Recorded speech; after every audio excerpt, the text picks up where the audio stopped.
Welcome back to Mirror's Signal podcast. I'm your host, Josh Holleran, and today we are joined by Phil Hirst. Phil is an ADI and an ADI trainer who has been doing the job for almost 30 years. So he has a lot of experience with ADIs and PDIs, helping either through the part 1 to 3 process and becoming qualified, and helping ADIs that have standards checks coming up and are seeking further development. In tonight's episode, we spoke a lot about development and how we can keep ourselves accountable as ADIs, the importance of CPD and how accessible it is, and some tips around qualifying and preparing for your part 3, plus a lot more. If you're enjoying these episodes, please make sure that you hit the subscribe button. You can also give the episode a like and leave any thoughts that you've got in the comments. If you're currently watching on YouTube, either the video format or you're listening on YouTube Music, the episodes will now be going up on Spotify, so you can get them on your preferred listening platform. Now, that's going to be over the next few weeks. So when this episode goes out, there will be some episodes available on Spotify, but we will eventually catch up. So all episodes will be heading over there as well. Just search for Mirror's Signal Podcast.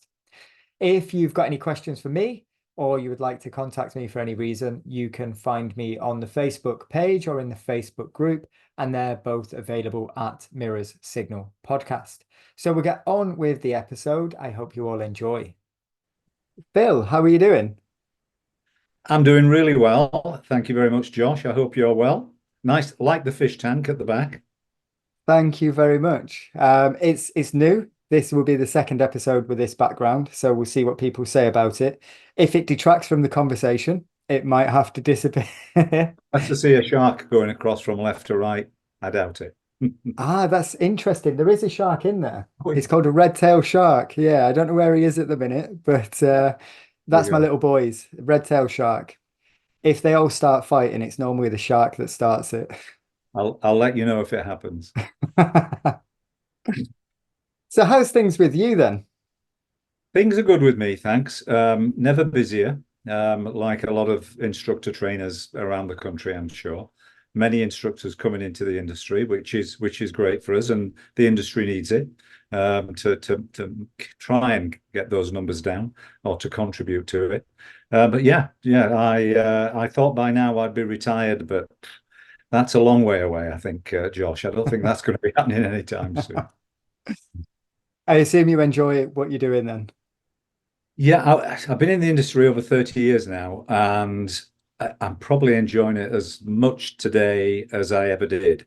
I was keen and enthusiastic when I first started out, and I hope that enthusiasm when I'm training people comes across still. The day I'm feeling tired and fed up with it is the day I'll get out, but that's not happening anytime soon. So what led you to where you are now then as an instructor trainer? What's that story?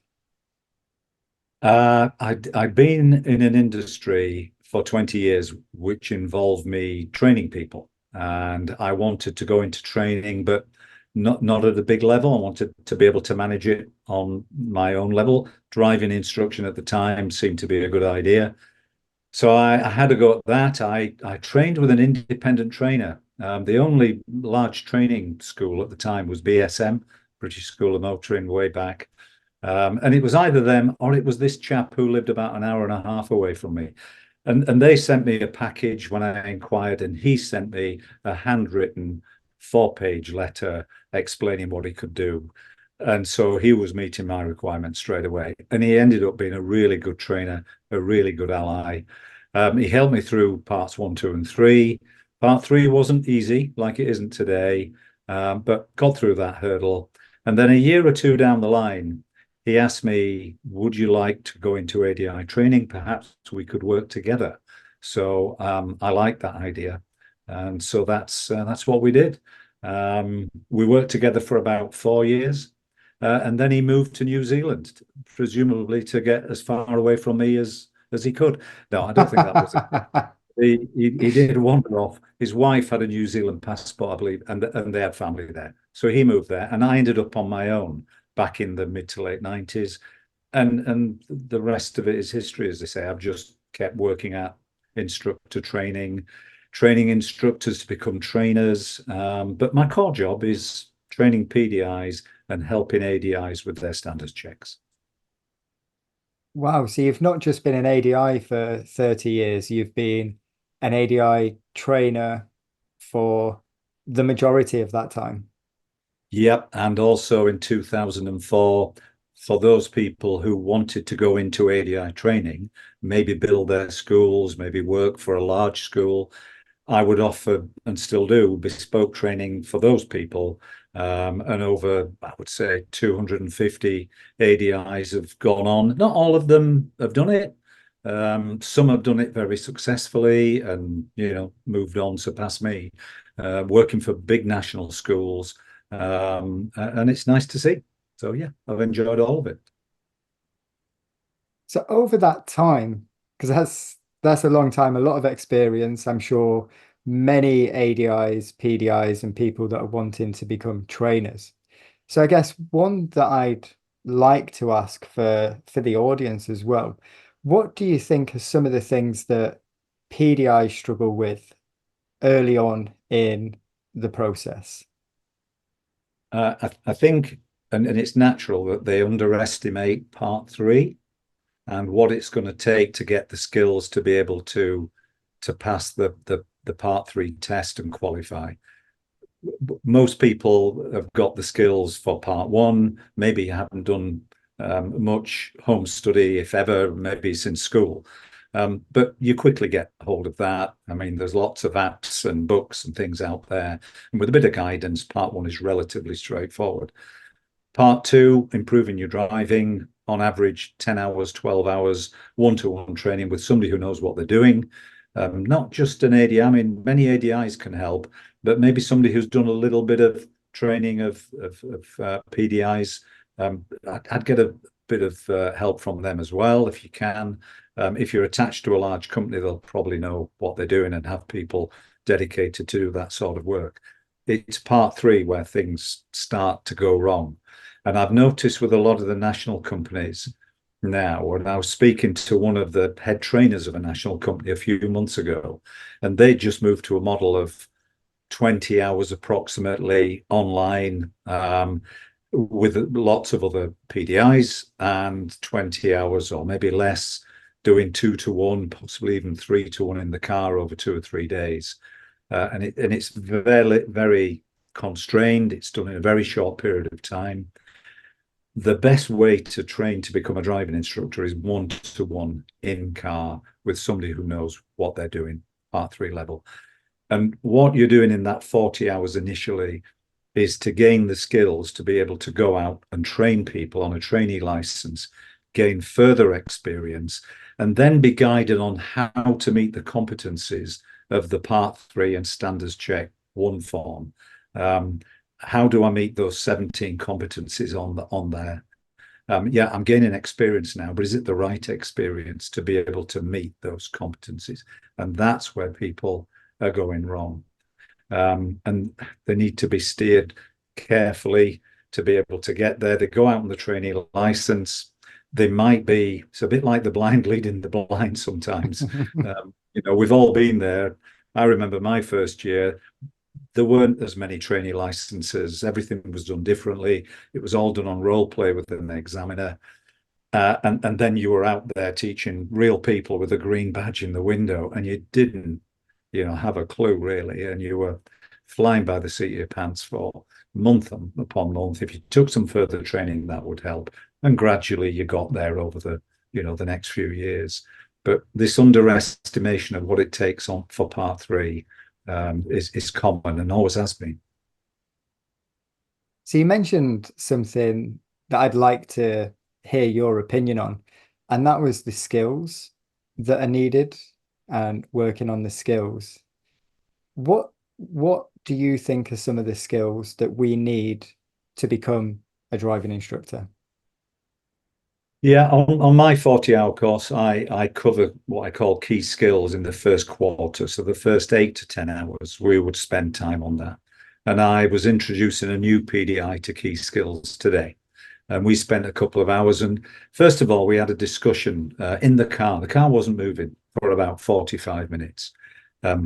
What this person wanted out of the course, how they would be best be trained on part three, because it's different from part two. And he did most of the part one on his own with a bit of guidance from me. So we went through there. Then we looked at the national standards for driver and rider training, the goals for driver education. I even pointed out the pages he needed to read in ADI 1 about how examiners conduct the test. So there's a lot of background reading there that needs to be done, not tonight and tomorrow night, but gradually he needs to be aware of those three documents that underpin what he's going to do and what he'll do when he's teaching. Couple of good books: Who's in the Driving Seat, Driving Instructors Manual, Practical Teaching Skills. You don't have to have all three of those, but Who's in the Driving Seat by Jed and Claire Wilmot, excellent book, which I'd recommend to PDIs, and lots of QR codes where you can tap into videos and things, and it's a really good tool. But the key skills that we need to get across are things like, because often PDIs will start to teach moving off and stopping and turning left and right and emerging, but they don't know what the skills are to be able to teach those subjects. So what's talk through? What's Q&A? What's feedback? How often and when do I look at my student? How far down the road am I supposed to be looking? Oh, I've got a mirror on my side. When do I check that? Faults, how do I deal with those? And there's a whole list of all these skills that need to be introduced. And once we've got a basic level, we can then start to use those tools in the toolbox, if you like, mental tools that we're trying to get in there, to be able to then apply them to teaching subjects. It's a struggle, isn't it? The list that you went through there. And I think it can be a little overwhelming for some people. And I recently had Nigel on 2 episodes ago, and he was talking about what he does with his training and what you offer. And one thing that he mentioned that he'd got from you was the time it takes to qualify and become a driving instructor. Would you like to talk about that a little bit and how much work's needed? Yeah. Let's say you've passed parts 1 and 2, and now we've got the mountain of part 3. Don't want to make it sound like it's impossible, but compared to the foothills of parts 1 and 2, it is a bit of a mountain, part 3, and gradually it dawns on people that there's a fair bit of work to do here. And I listened to that podcast that you did, watched it with Nigel. And Nigel was talking about something that's in one of my workbooks, which part 3 workbook, which states that for every hour that you spend with your trainer, you need to do 3 hours development. So it's not a 40-hour course. It's 160 hours, 120 you're doing yourself. And this mountain getting bigger, bigger and bigger, and 40 hours, because Nigel and myself as ADI trainers are there to point people in the right way. So we'll point you in the correct direction. We'll introduce you to the skills. We'll apply them to the topics.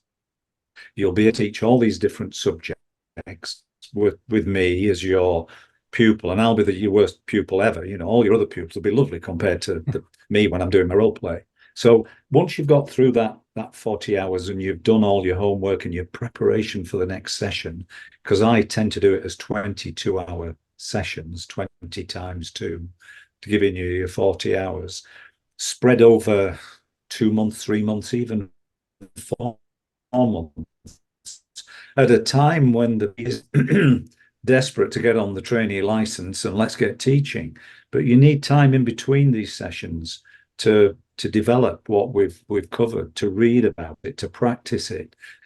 So to summarize what I've said, it's not a 40-hour part 3 course, Josh, as you well know. It's 160 hours, and it could be more than that. It's down to the PDI to put the work in. I'm going to introduce them to a quarter of the course, The other three quarters is self-development, background reading, preparation for the next training session. And if reading all these books that we talked about, and if they don't do that, then they're going out to teach their learner drivers with one arm tied up their back, and it's the one that they might need to take the steering wheel. They're not going to be fully prepared. Nobody's fully prepared to teach learner drivers. They're all so different. When we first start, I can remember all the mistakes I was making in the first year or two, but at least you're going to be better prepared if you put a lot of work in yourself. Yeah, I do find that bit interesting, the being prepared. And I think we need to be prepared to learn as well. I had today a new student and I asked a question at the wrong time. It wasn't a prompting question, it was a generic question. And it was at the point where there was a roundabout coming up. She's driven, she could drive, but it was her first time with me. And I just got it wrong. And then a mistake was made. I was like, look, that's my fault. I timed it wrong. Let's not worry about that. Let's move on. And I was like, I need to take that one. I need to be more aware. Just because they look confident, it's their first time in the car with me, concentration went. And I really enjoy not making mistakes, but being able to constantly learn and evolve and just, I think everyone makes mistakes. We all need to learn from it. And I do feel like sometimes PDIs can be a little bit harsh on themselves as well because they're not getting something. And then they see someone like yourself or another trainer that's been on the podcast that's been doing it years. And it's like, how can I be like that? It's like, well, you need 30 years experience. Yeah, I remember taking a chap who wanted to be a trainer, who'll remain nameless, and I'd been doing ADI training for about 10 years at that point, so relatively early actually. So I'm 10 years in, and he said to me, "Yeah, I've done these few days with you, but you're more polished than I am. And how can I shortcut the system? How can I?"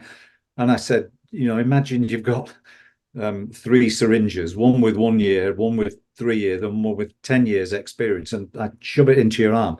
How much money do you think you're going to need to pay me for me to shove that in your arm with all that experience? You've got to go through the process yourself. And I'm not Mr. Perfect by any stretch of the imagination. Nobody would claim to be, full of flaws. I ask the wrong questions sometimes. I get things mixed up. But learning from those mistakes and not repeating them is really important. I like the ethos that you're talking about, and reflection. Not everybody's into reflective notes and reflective logs and so on, but just doing a little bit of a few thoughts about what happened today. Maybe make a few notes in the diary next to that pupil, and how could I improve that? For next time. It's simple stuff like that that helps advance you. You don't need expensive training necessarily to get you where you need to be. Learning from your experiences. Yeah.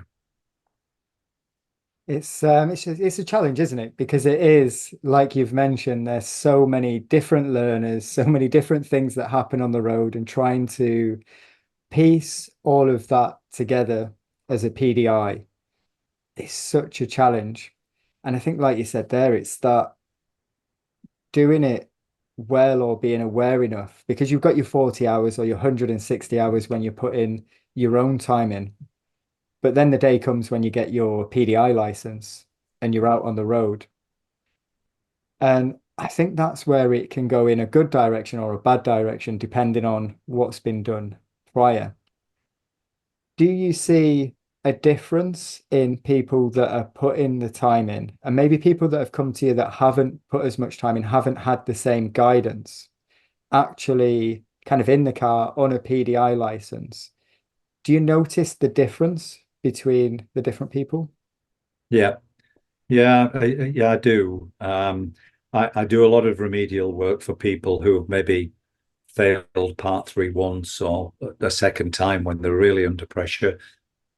A couple of years ago, not so much at the moment because standards checks are not going on, but people who failed standards checks who were previously passed with flying colours. The problem with those that have maybe been in the industry, I'll come back to the PDIs in a minute, with those who've been in the industry a while, we're not assessed often enough. I know some people grouch at DVSA, want to see us once every 4 years, which they tend not to do. It tends to be longer these days. They used to do. And you're paying your 300 quid for this assessment, every 4 years. But really, we should be assessed every year, whether it's DVSA or we get an audit trainer or somebody we trust to give us some feedback, because gradually our performance, without doing any reflection, and is just going to go down. Our learner drivers will say, what a wonderful instructor you are. I passed first time. But your technical skills, they don't have a clue about. They don't know that really, if your technical skills were better, you'd have probably got through 10 hours quicker and saved yourself a few bob. So back to the PDIs and trying to qualify. I think people don't realize you've only got the 3 attempts, and I'll give it a go on the first one. I've never understood. I'll give it a go on the first attempt. Why would you risk losing a life because you're under pressure? I know a lot of people don't feel the pressure, or they say they don't, but an awful lot do. And now I certainly don't want to be going to this third attempt over here. So now I need to do some more training and really start to do something about it. But why weren't we doing something about it here and really going for it first time? The other thing I hear is I'm aiming for 51. And 51 is tough for anybody to get. To get a grade A, only 25% of instructors are grade A. That means 3 out of 4 are not. They're either a grade B or they're about to take it. So, be realistic in what you're trying to achieve. A score in the mid-30s, first time, that's a hell of an achievement. It really is. So if you've got 2s all the way down the board on that marking form and a couple of 3s because you were non-discriminatory and you asked some nice questions, I'm not trying to be condescending at all. That's a really good score. It means that most of the time you were competent in all of those things there. The problems start happening when the lesson planning is nearly all ones, and that's going to cascade down there. And the lesson planning, I'm sort of leading you down another line now, is absolutely critical that you get that right. Yeah, risk management, I can't score 7 or less, and everybody's panicking about that. But it's the plan that matters. Get that right, you will pass. How do we get that right? I love it. I've got so many questions, but I wanted to get straight in there because it makes sense. So maybe we'll talk a little bit about planning. Then I have got a question that I'd like to come back to. But the planning, I'll give you my thoughts first, and I'd love to hear where you're at, because I don't know whether I'm doing it right or wrong, and I feel it'll be interesting to go there. But with the plan, it's almost like the plan's constantly changing in the car. We'll set off from collection point with a plan, and we'll stop and about how's that going? What's happened? What would you like to develop? What went well? The usual conversations. And then we come up with another plan and we go and do it. And I feel there's sometimes confusion around that, but I'd like to hear, how do we get the plan right? Okay. So what we're trying to do is, the first line is all about meeting the students' goals and needs. And we've got to understand what those 2 words mean. And if we're going into this exam not entirely sure what goals and needs are, then we're going to struggle. So first of all, let's differentiate goal and theme. DVSA call it theme, we call it subject or topic. So that could be roundabouts or T-junctions or meeting or whatever, okay? The goals are different. And usually the goals will come from elements of the mirror, signal, position, speed, look routine. If you've got gears, transmission, manual transmission, you can add gears onto there. So it's MSPSL and gears. And where things are going wrong in there, which means that the theme can't be achieved, well, they've got to be your goals. So if we take roundabouts again, I'm too fast on approach because that's how mum and dad have always driven, and that's how, my belief is you come, otherwise I'm holding everybody up. Okay, well, that's going to count against you. It's going to make it more difficult for you to do the next bit. which is to look, assess, and decide when it's safe and take those gaps when they appear. So suddenly we've got a couple of things that are stopping us achieving, improving on our roundabouts. And they might be speed on approach too fast, and we've got this look, assess, decide. And those are the goals. Those are the things that we want to improve. And so we set off going to our first roundabout to do that. The needs are, what level of help do you need from me? Do you need a demonstration? Do you need a diagram? Do we need to have a chat before we go? Do you want me to talk you through the first couple? Are we at the prompting stage straight away? Because we should have done 20 minutes or so before the day of this part 3 test, in the minutes immediately before the test. So, that will color what we're about to do next as well. Because as you've rightly said, things are constantly evolving and changing. So if on the way to the first roundabout, the student's too close to parked cars, well, we need to adapt the lesson, and we're coming further down the list of lesson planning now, and we can't ignore that. We need to deal with it. But hang on, we're doing the roundabouts. Okay, well, do we need to change the route to do a few more parked cars before we get there? Can we do a few parked cars in between the first few roundabouts? And this is us thinking on our feet to be able to sort out these other issues which are undermining, the goals that we're trying to achieve with roundabouts. They can't be ignored. It could be a moving off and stopping issue. It could be a meeting issue. You can't sweep it I call it sweep it under the carpet, pretend it never happened. The examiner's in the back with no responsibility whatsoever, sat there, it's all laid out in front of them, and they're marking their little sheets, are you meeting?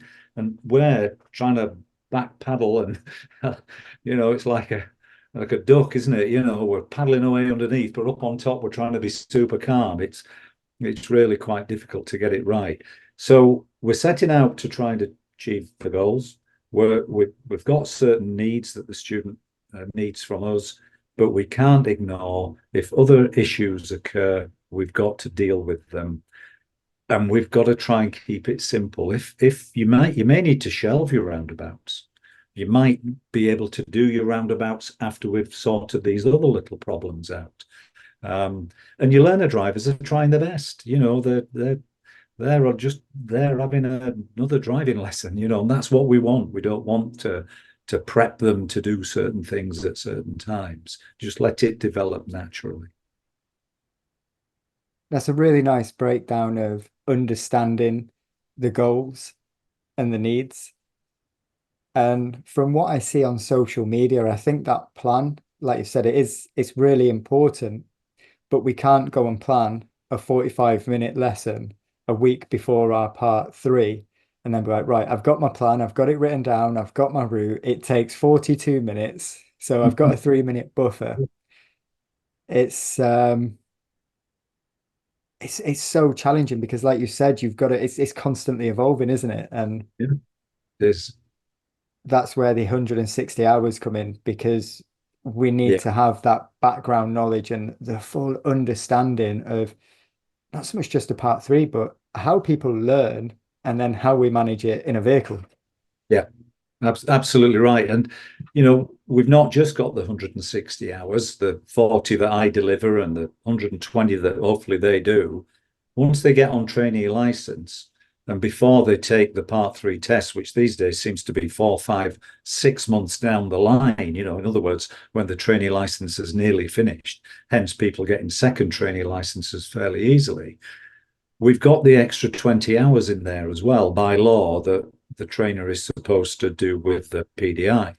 And what I do is I do 5 blocks of 4 hours, and these are really important.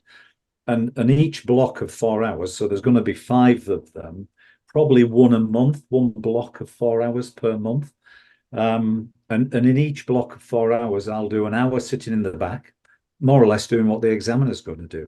And I'm making frantically loads of notes that I'm going to feed back in hour number 2 to my PDI. So hour 1, we drop off the student at the end of it, lots of feedback, chat about what's happened. The following week, we'll get out one-to-one, and I'll be their learner now, and we'll work on the feedback that I gave them, the weak areas. And then when they go on to the next block of 4 hours in a couple of weeks' time, all those problems that were identified need to have been eradicated. And I say to my PDIs, what's going to be happening next time I see you? I ain't going to be making those mistakes again. Good, because there will be a load more mistakes that are going to come out. And we're going to keep working at eradicating them so that by the time we've done the 5th block of 4 hours, now I'm expecting you to be maybe teaching the student you're going to take on the test, that you know precisely what their needs are, and how you're going to teach them so that it's going to help them improve out there on the road. So you're taking somebody that you know, not some random person, which I hear about sometimes. But you're also prepared to adapt the lesson as the lesson is developing, and you can see where they're doing well and they need less help, and when they're not doing so well and they need a bit more support. But gradually during that 45 minutes, we're going from support to very little support, to the student showing they can do it themselves, hopefully, with little or no help from you, thereby achieving the goal or goals that we agreed at the beginning. Do you think that makes a difference for the trainees? I hear a lot about intensive courses and the additional 20 hours, a large portion of it being online. And I think when you get this information dump, it's really difficult to go away and put it into practice. But over that period of time, it's like I can add this, I can develop this. And then you're almost doing with your instructors what we should be doing as instructors with our learners. We can't show them how to drive on lesson 1 and be like, right, I'll see you in 3-4 weeks. Show me how to do it. Yeah. No, they can't do it. And the back to the online thing, obviously, if you've got several people that you're speaking to online, you're not meeting all their individual needs. It's a generic online presentation about some element of the 17 competencies on the part 3, or dealing with faults or whatever it may be. The thing about being in the car and watching them is you're putting them under pressure 5 times. I'm going to be sitting in the back watching you. I'm your worst critic out there in the nicest supportive way I can. But I don't pull any punches. We get stuck in, and they can see at the end of the hour of feedback, we've turned it round so that these are the things that you need to work on. And there's usually a list of 6 to 10 that they need to go away and do now. So every single lesson they're going to be doing that. If they're not, I'll want to know why, and I'll be able to spot that next time I see them in a couple of weeks' time. Probably with a different learner driver. I don't want to see them with the same learner drivers. Sometimes it might be a full license holder, which is great. Might not be taking a full license holder, but that's something different and something they'll be providing a service for later on. But yeah, the online stuff, you might be stuck with it, guys. But if you are and you're not getting enough one-to-one out there, then find a trainer. Find a trainer. You may have a national company that's looking after you. It's going to cost you more money. Look at the reviews, speak to instructors that have been with them. Hopefully they're somebody who's fairly local to you, and spend the time and the money, commit, and it'll be worthwhile. I've had a couple of conversations recently with PDIs around that. They're really struggling and they're like, what should I do? And I'm like, watch some of the episodes, find some of the trainers, reach out to them. And they're already kind of in it for thousands, but they're not getting. I'm like, if this is what you're wanting to do, Yeah. what's happening at the minute isn't working. Yeah. You can't keep doing that. Find something that works for you. Yeah. It is a challenge, isn't it? It's not easy, but I think you've given some really useful points there that hopefully will get people thinking maybe in a different way, or go and reach out to someone, get support, or put things in place themselves. And it brings me to something that I wanted to ask a little bit earlier. And when you were saying it was about the standards check, but it was as instructors, we might get assessed once every 4 years. I mean, I'm coming up to over 3 years now, and I was supposed to have one a year after qualifying, I think, and nothing yet. And yeah, no one's watched me since my part three from the DVSA. I've had trainers in the back and I've had other people to watch lessons. But how can we, as instructors, either PDIs or ADIs or people that have been doing it years, how can we keep ourselves accountable, do you think? Yeah, good question. I think DVSA, it's part of the national standards. So national standards roll six go through 6.1, 6.2, 6.3, 6.4, and these are all to do with the standards check. 6.1 is legal requirements, and then we've got managing risk, and we've got teaching out on the road, etc., etc. 6.5 is about CPD, and that's what you're hinting at. And DVSA say it would be very nice if you did, and they used to say 7 hours, it probably says the same, 7 hours CPD a year. Now, you can do that reading a book, you can do it online, you can do it watching somebody like yourself, Josh, and it all counts as CPD. And they're a bit disingenuous because they're not really stipulating anything. It's just down to you as individuals, your side of the industry, get on with it. And yet their examiners, I know they employ them, I know they're, part of the gov.uk and everything, but they're getting really good training from people locally down at Cardington and other locations. They're getting excellent training, making them much better examiners. I remember an examiner that used to be an ADI, and I'd done some training with him. And I saw him 9 months after he'd qualified as an examiner. So he's gone to the dark side. He's gone to become an examiner, and he's had 9 months doing it. And he happens to be in the test centre one day. And I've got somebody out on part three, and somebody hasn't turned up for a driving test. So we're sat chatting. And I said, how's it going? He said, oh, it's going great. He said, I'm learning so much. He said, I've had 44 check rides so far. And I didn't know what a check ride was. He said, it's where another examiner sits in with me at the back and watches me examining a student and then gives me feedback. I said, what, in 9 months, 44? Now, can you imagine 44 times having somebody sat in the back? And he was loving it. Bring it on, just absorbing it like a sponge. And this guy now is doing, well, actually, he teaches examiners. He has done part twos, part threes. He's flown within DVSA because of his commitment to the cause. He loves what he's doing. He's coming out with his paws. And I'm not saying we all need to be the same as him, but if we're not careful, we get that green badge. If we're lucky enough to earn it, we have earned it. It's in the corner of the window there. And then that is the pinnacle. That was it. And that CPD that DVSA are saying in 6.5 in the national standards, that just gets forgotten. We tick a box to say we'll follow the voluntary code of conduct, big deal. And that's that. So, we need to search out best practice, and best practice is improving all the time. You're giving a voice, hopefully, to best practice around the country. Lots of different trainers and whatnot coming in, giving their views, and hopefully people can, this type of thing is brilliant. Hence, I wanted to come along today. But there's lots of other things there, and it doesn't have to be expensive. You can get somebody who may be a grade A that that's a mate that you qualified with, and he seems to be doing a bit better job than I do. I don't know. Let's go see what he does and him sit in the back with me. It doesn't have to be an expensive thing. I think that's maybe what a lot of people see with CPD is I need to go and do this course. I need to go and sign up to this. I need to do that.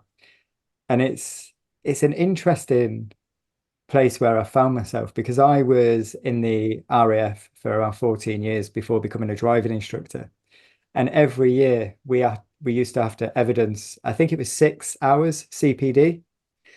And every year, about 2 weeks before the kind of audit was happening, we're getting out our templates and like, what CPD have we done? I've done this course, I've done that course.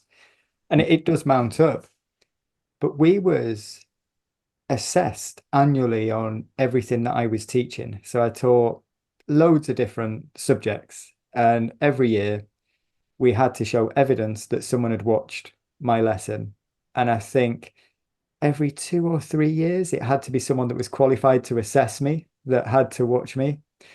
And then generally every 4 years, you'd have to go and requalify in that subject. Not everything, but most of them. And then coming into this, I'm like, okay, who's going to watch me? Oh, no one. Just tick this box on the DVSA's register and you're all right. And there are so many different things that I think can help us as driving instructors. I enjoy reading different books about the brain and how we learn, why we learn, and I find that fascinating.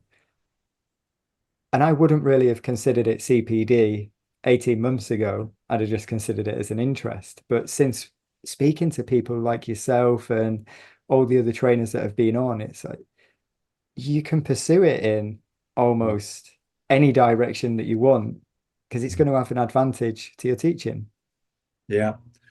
And not just your teaching. You might not have come from a business background. Like yourself, I was in the military for 20 years before doing this. And it was all, if you weren't on training, you were on operations abroad somewhere. And if you weren't there, you came back, you were back in training again. And that training could be just going on relentlessly, month after month after month, couldn't it? And then suddenly another operation and you're off. So I came into this and I'm working my socks off when I first came into this industry, thinking that everybody else was doing exactly the same because I come from that background, which just imbued it into me. It was, and then I'm writing books and one thing and another, and I suddenly realized there were gaps all over the place, and I couldn't obtain information that I needed, and gradually use my experiences to, to use the books that I was using. But yeah, I think if you just sit back, your learner drivers will write your reviews. They'll tell you that you're a great instructor. Not that they know. It's because you had a nice car, you turned up on time, you told good jokes. I'm not being facetious. They don't know whether you're a good instructor or not. I passed first time, great. And there's always been this debate in this industry. Is it first time passers and my pass rate is 90%? Or is it that I'm a grade A with 48 out of 51 on my last standards check? What matters most? I have my opinion. I think both are important because you've got a business to run.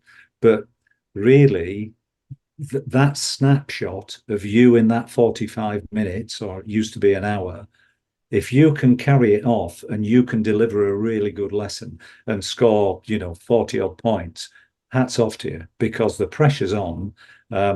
It is, it could all fall apart so easily. And yet you came out smelling the roses with a high score. And that doesn't just happen. That happens because you put a lot of effort into it, a lot of preparation. I agree with you. When people say to me, Phil, come and have a look at what I'm going to do on my standards check, I'll take you around the route I'm going to go around. Oh, really? I say. Oh, and of course, the route will be blown out the water within seconds. It's an area that you need, not a route, but that's a slightly different story. Yeah, I think we could head down another rabbit hole there with route planning and areas, and it's been covered on previous topics, and I find it really interesting that we have freedom within the part three. I never done the PST, so I don't really know that. But with the part three, I think we've got a lot of choice. We choose the student and they choose what they need or their level decides what they need. But I think understanding your pupil and what pupil to take, and we're not going to go down that rabbit hole of what student should you take on your part three, but there are so many variables that we face and getting that preparation in, like you've said at the beginning, because then you'll understand communication, questions, building a rapport. And then you might have the answer yourself because you've put the time in and you're like, this student's going to be good because we can bounce off each other, opposed to Yeah, someone that stays quiet. yeah. No, I'd endorse that. Having you're on your trainee license, you might only be working part-time on it, and you may only have a maximum of half a dozen students. So you're limited to the number that you can use. Out of those six, there may be only a couple that are available at 8:45 on a Tuesday morning when DVSA have said you need to rock up. And that's tricky. And then they might not be the ones that you chose. So, it's real world, but there are others that'll have 20, and there's five that would be possible. And you want three lined up. You want the one that you want to take, you want a number two, and there's the third one as well, just in case. I had a PDI a couple of years ago, and his first one dropped out that morning. He was on at 8:30, and he's panicking at 7:30 in the morning. So he rings his second one up. He didn't have a third. He rings his second one up, and that one said, "Oh no, I don't want to be coming. I thought you were taking the first one." So that's both gone. The third one came out of the shower to answer the phone and said, "Yeah, come along, take me." Now, he'd no intention, and he passes the thing with 30 odd points. I mean, hats off to him. That was brilliant. But he was ready. It didn't really matter who he took, to be honest, because he knew how to give a client-centered lesson. He'd been trained properly, he'd worked hard, he'd done all the work, and he pulled it off. And the examiners don't give you those points. You earn every single one of them. So he's thinking, "Oh, was I lucky? Maybe I did tell my examiner my sob story of what happened this morning." I said, "No." I said, "If you hadn't made it, you wouldn't have passed." We've had a few people on the podcast that have had similar situations. We had Mel on a few episodes ago, and she ended up taking a full license holder, which was a family member, because the student that she'd been working with, yeah, let her down last Yeah. minute. And I think being aware of that as well, I failed my first part three, and the student knew what it was, and I wasn't on a pink license, so she knew this is how Josh builds his business. And I delivered a terrible lesson, and she had pressure that I've got to help Josh pass. And no matter how many times I said, no, no, no, you can do whatever you want. It's on me. It's nothing to do with you. And yeah, I delivered. I've spoke about it, and I'll probably speak about it more at some point, but I delivered a not a very good lesson. But I learned a lot from it. And then the second one was I had a good chat with him. I understood what I was going into, but he didn't know what the test was. I just said, "We've got an examiner, they're watching what I'm doing. Don't worry about it." And I'm not sure whether that's the right or wrong thing to do, but that worked for me. I felt like he wasn't under pressure, which meant I didn't feel like I was under any additional pressure. So the full thing, amongst training and everything else, felt a lot calmer, and I was probably a little more ready for it. But I do think it can affect the students when they understand what's on the line. Yeah, agreed. I think probably keeping them in the dark. Um, you, the way I look at the part three test, it's in two parts, and I'm sure you've explained this on previous sessions that you've done. You're picking your student up maybe half an hour, 45 minutes before kick off with the examiner. And you're going to start the lesson just as you normally would, and you're going to progress the lesson as you normally would. Yes, in the back or front of your mind, you're concerned to get to the test center at a particular time, but you're trying to do what you would normally do. Now, your learner driver, they're not daft. They will sense the anxiety. It's going to come through, isn't it? And you're trying to carry this off as best you can, and they're thinking you're not quite yourself. You seem slightly higher pitched voice, or whatever it is that's going on. You're not looking at me, or you're speaking quickly, or whatever. But the way to look at it is two halves of the same lesson. So the first bit might not be 45 minutes; it might be 25 minutes, and you arrive at the test center as if you'd pulled in at the side of the road. You just aren't going to take 5 minutes briefing an examiner. They'll come out the back, and we'll pick up where we left off. And we will now do the second part of the lesson for the next 40 minutes or so. And that's the way to look at it. You've made a start. You've not got the examiner breathing down your neck at that point. There's only you putting pressure on yourself, but do what you would normally do with that student. Arrive at the test center at a particular point. You will have already adapted the lesson. Already, you must have done. Any fault that occurs that you deal with, you're adapting the lesson. Adapt doesn't mean change. People think, oh, I'm moving from meeting to roundabouts. No, you're not. You're just dealing with these little glitches that are happening in their driving. You're adapting the lesson. Okay, and then you'll continue doing the same thing and trying to achieve the goals. Now, if the goals are achieved, then you want to be thinking about plan B. Where do we go next? Because it will become evident to you, the student and the examiner, that this learner can do this. Well done you, but you will fail your test if you don't move on from that and adapt forwards, just as you've been doing adapting backwards by trying to sort the faults out. So this adapting forwards and backwards is a natural flow as you go through the lesson. The part 3 being in 2 parts, I don't think we've spoke about that much off the top of my head. I liked what you said there, and it gave me a few things to think about, because a lot of what I've had on, I mean, I've had a lot of recently qualified ADIs talking about the qualifying process, their training, the part 3. But a lot of what gets spoke about is from the point the examiner gets in the car to the debrief. And what I found really interesting then was it's in 2 parts, and we almost forget about the 20 minutes, 40 minutes, whatever it is, before the part 3. And when you mentioned it, it got me thinking that that's really important, because if we don't set it there, we're going to really struggle when the examiner gets in. Yeah. Why would we want to start cold with the examiner in the back? Why would we not want to warm up for me to find out how my pupil's driving, for my pupil to see how the anxiety is coming out from me without even me mentioning it? Why would we do that from the start with an examiner in the back and we're all setting off cold? I want my student to have warmed up. How long does it take them normally on every single driving lesson that you take them out, Josh, to get back to where they were at the end of the last session?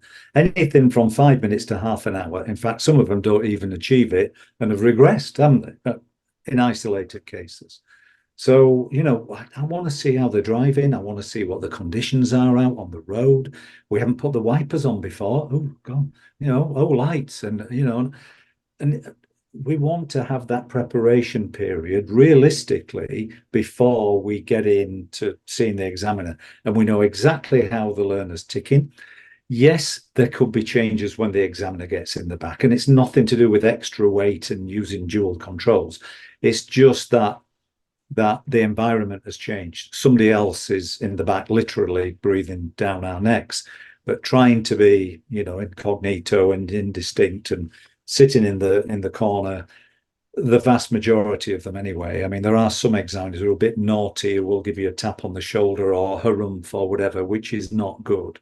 But the most of them are there just to keep an open mind and, leave you to deal with your lesson. But yeah, I all my PDIs will have 20 minutes, half an hour beforehand, and are reasonably settled with the situation before they then run that second part. I like the emphasis on that, and I'm sure people have been trained that and taught that, or I'd hope so.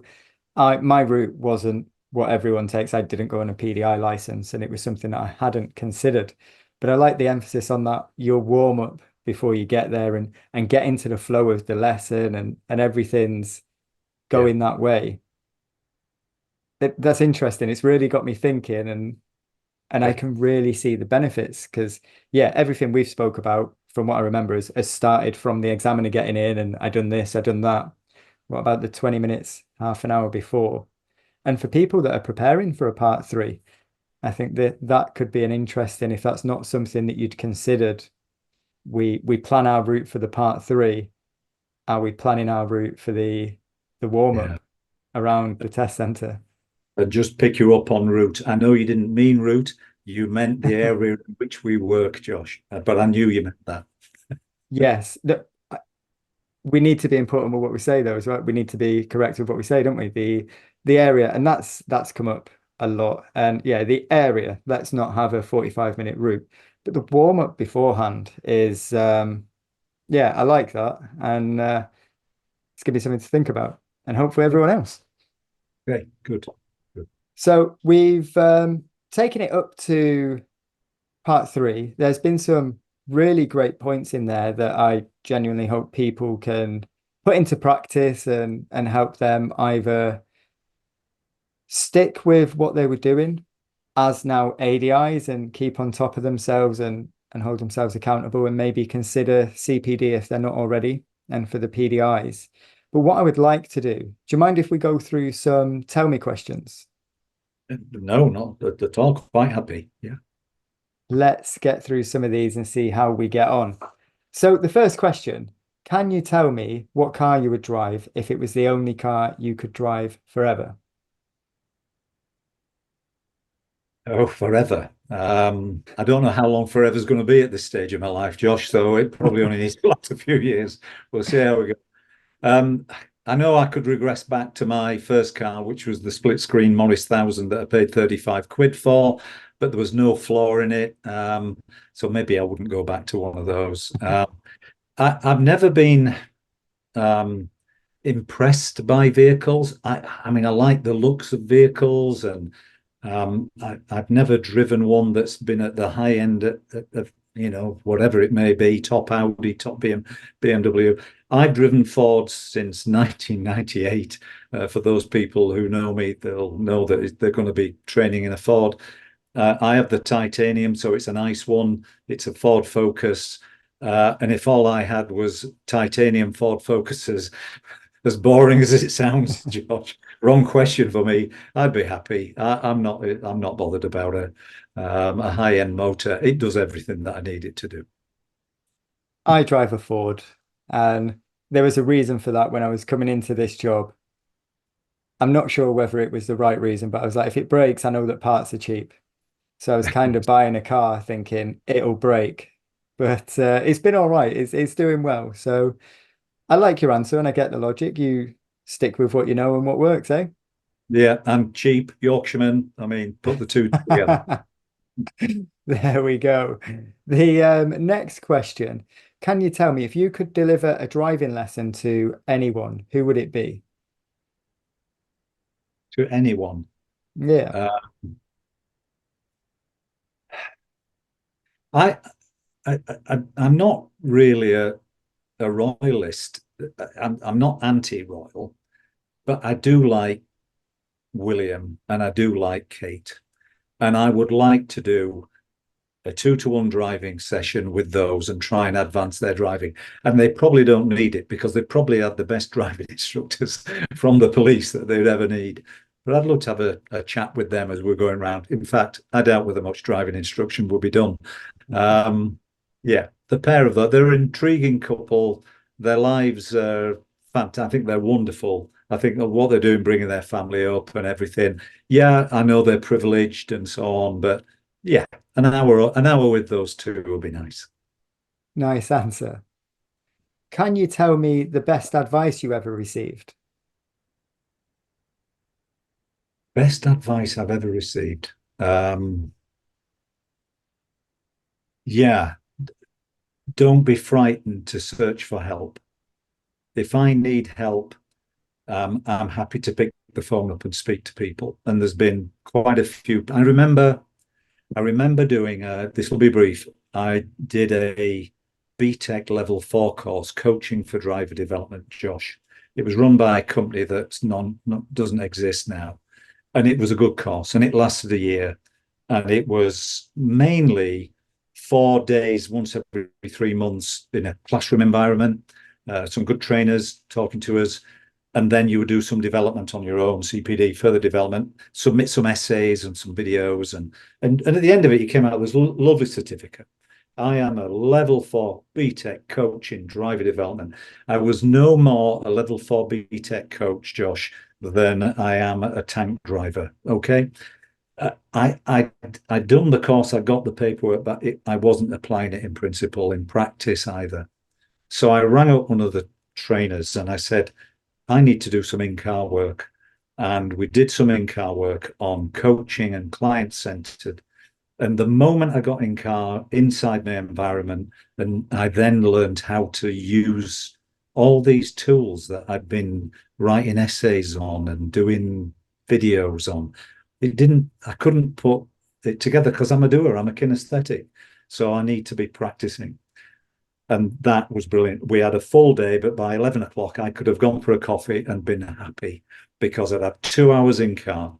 And I learned that client led, I knew what client led in instructor meant, and I knew what client centered meant in the middle. And it would be okay to go to instructor led from time to time, but I'm trying to push towards client led as much as I can so that they can achieve their goals and do it for themselves. But I needed to keep things centered most of the time. And once we'd done a couple of hours on that in the car, I was happy.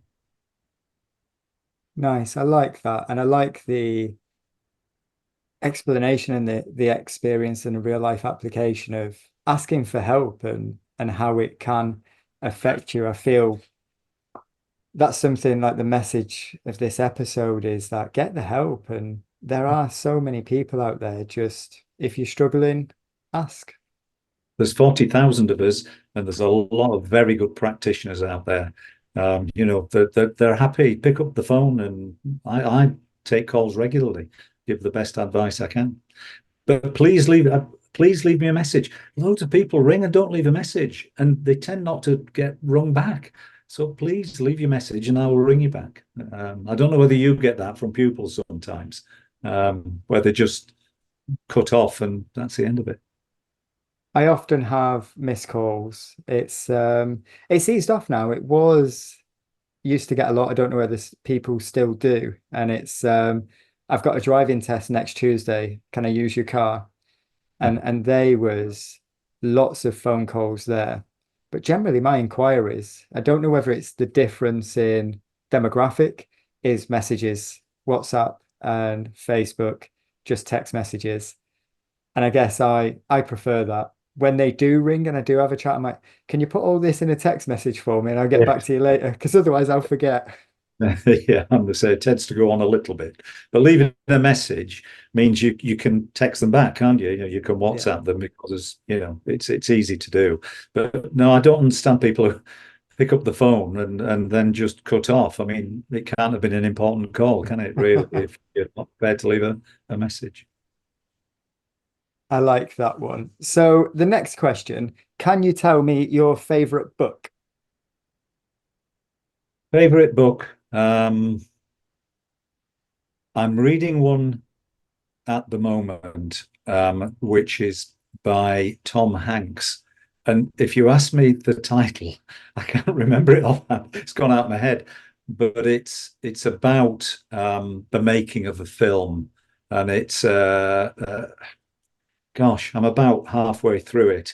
I've also just finished one by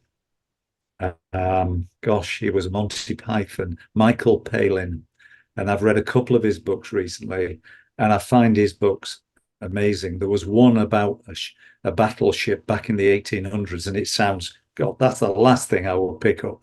And yet the story, it's a true story, it's called Erebus, the ship, and it's just amazing. And he's just done one about his great uncle who fought in the First World War, who was not a very he hadn't achieved much in his life, but what he did during the First World War certainly showed the character of the man. So Michael Palin books, I think, are wonderful. I'm off to see him in November. He's one of my heroes. Yeah. Nice answer. Some books there for people to get stuck into. Yeah. The next question, can you tell me one message you would give to someone who's considering becoming a driving instructor? Yes. Beware the hidden costs of cheap instructor training. I like that, straight to the point, and I think it's massively relevant. Yeah. You You get, as in life, you get what you pay for, don't you? And usually in this industry, it's the same. What I find difficult to understand, Josh, and you mentioned money earlier on, and I don't want to go on too much about it. If you have a one-to-one training course with somebody spread over a year, it's probably going to cost around £4,000. There are driving instructors out there that are earning £40 an hour and doing 25 hours a week. That's all. Yes, they've got the travel in between, who will earn £1,000 a week, and you'll recoup that £4,000 in a month. I just don't understand why people are paying £1,500 for a cheap course and can go online and read all there is from hundreds of people beforehand have done exactly the same and have mown in a bucket full, and yet you do the same thing. I just don't get it. What's £4,000? If you got yourself a franchised job selling coffee out the back of a van, I'm not knocking that. It's great if you want to do it. How much money are you're going to be ploughing into that? It's going to be a lot more than £4,000.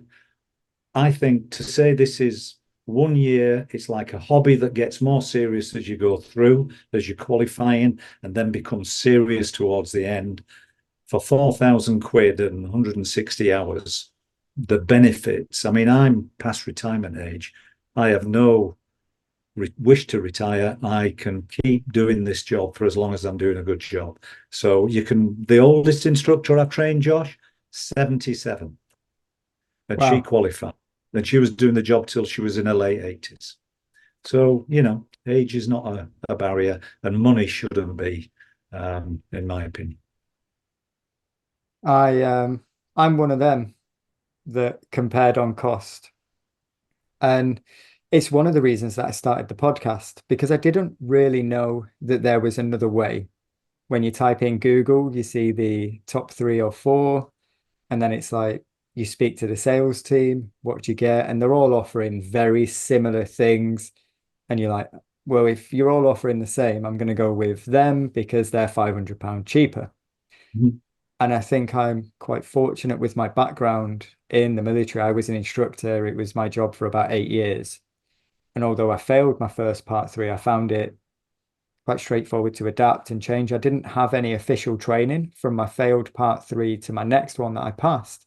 I was out with another PDI, and the blind leading the blind, and we both developed each other because we both came from development backgrounds.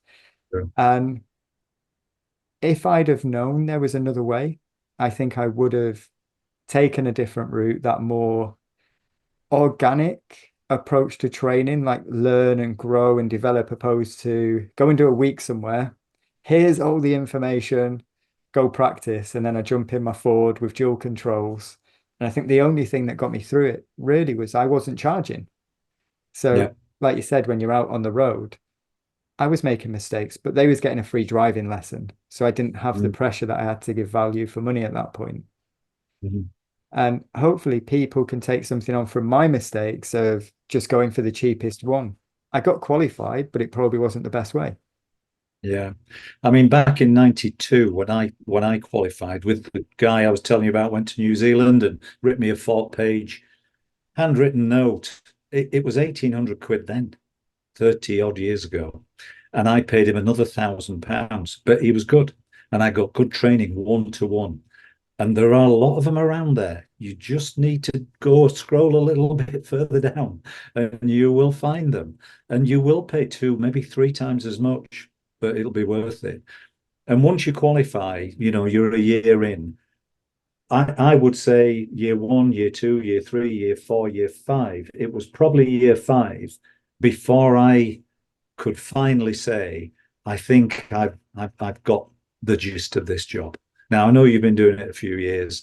It certainly wasn't year 1, year 2. And yet, all the jobs I did in the military, I had 10 2-year jobs in the military over those 20 years. Within 6 months, I'd got it completely taped. I'd do a year or more, then I'd be handed over to somebody else and I'd do another job for 2 years. This job, if you just keep at it and evolving, and it's not something that you master quickly. Anyway. Yeah, I certainly hope that I just keep learning. And like I say, what happened today on my lesson, It's something that I reflected on almost straight away, and something I think about now while I'm filming. It's still something that's playing on my mind. What did I do wrong? What was the indicators? So it's yeah, it's always learning, and I love it. And we can discuss that, and we'll end up going down another rabbit hole, I'm sure. But that's a great message for people coming in is don't go cheap.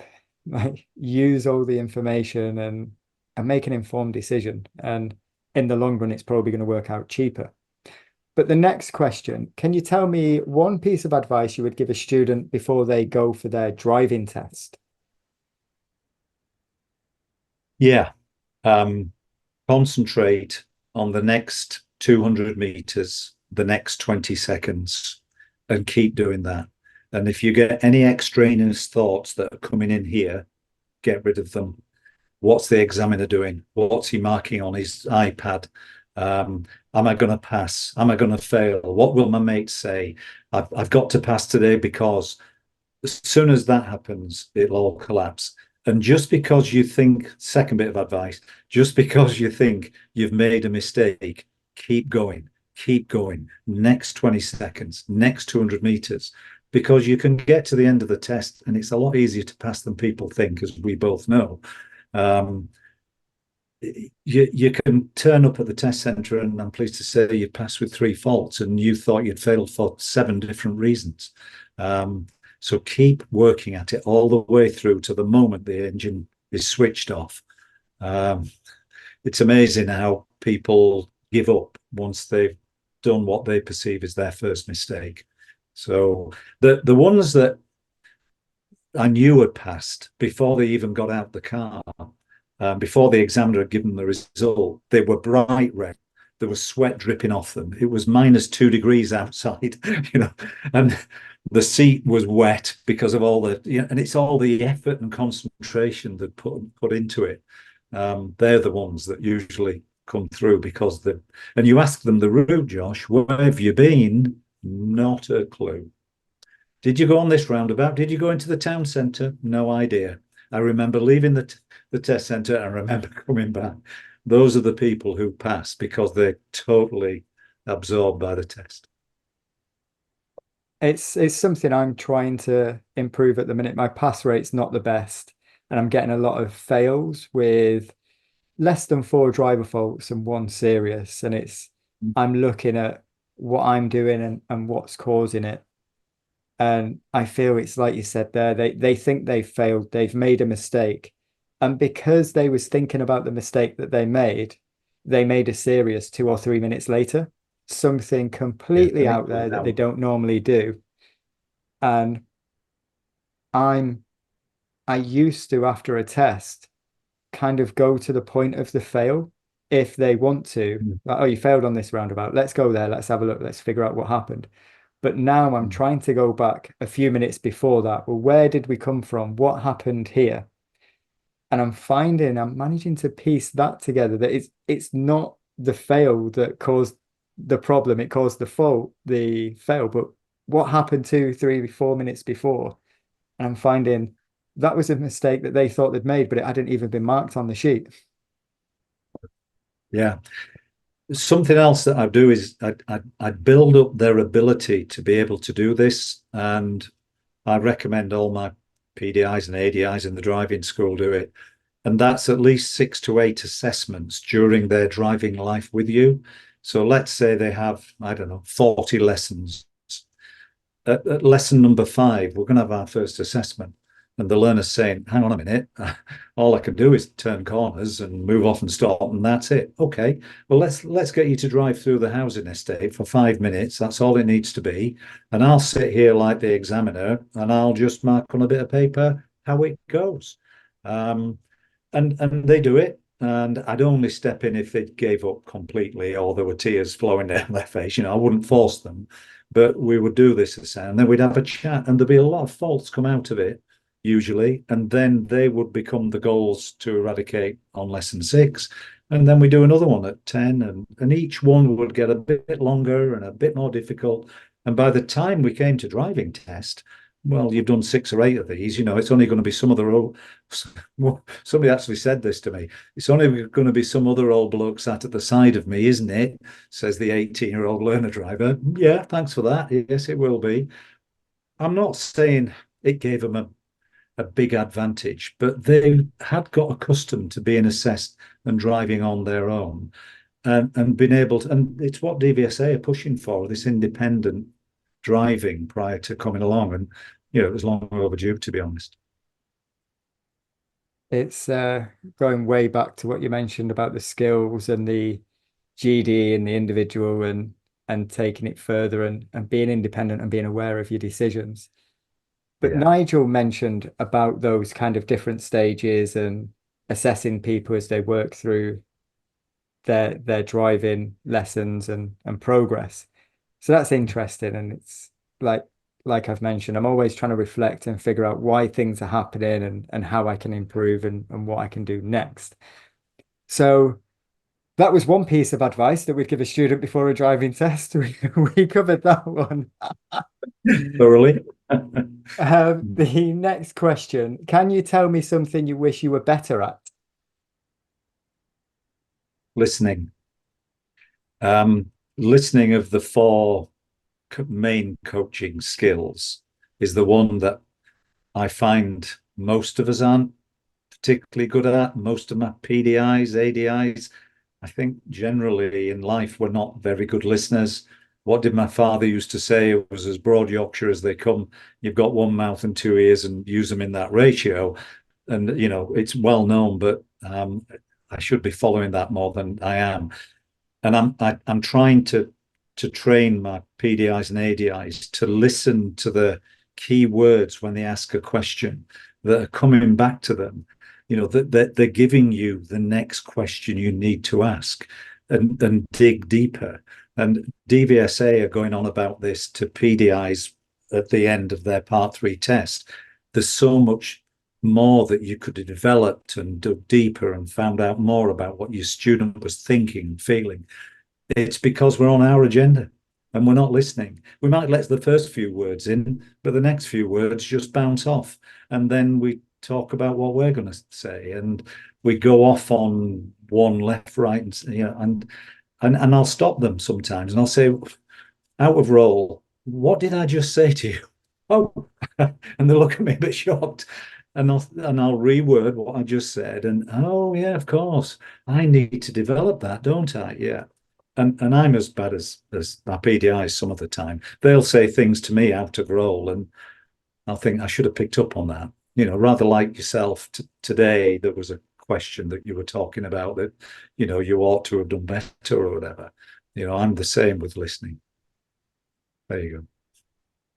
I like that. I think I'm quite fortunate that a lot of driving instructors do like talking. So I get to sit here and listen to everyone.